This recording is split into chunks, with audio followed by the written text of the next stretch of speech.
Та байсан бол яах байсан бэ? Нэг асуулт асуучих болохоо.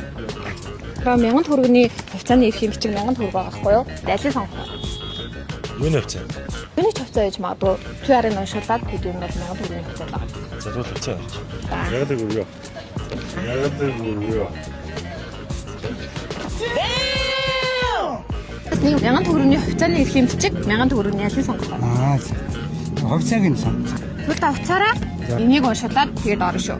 Hi-Fi application гэж байгаа тэрэн дотор. Хувьцааг нь сонж байгаа. Hi-Fi application руу ороод Stock Lab гэдэг байгаа санхүү үйлчлэгээ гэсэн дотор Одоо гоё тайлбарлаж хэлэх юм байл гэж. Hi-Fi application байгаа юу? Байх ёстой доо. 2000 years later. Баггүй Мэн тий. За Hi-Fi татаад Тийм татаад Hi-Fi-ха аккаунт эхлээд үсгэж байна.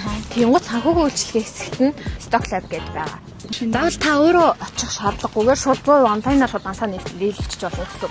за тэгэхээр нөө нэмж авч явах. Тийм нэмж авч болно, зарж болно. Тийм. Айгуу хамрахаа. За баярлалаа.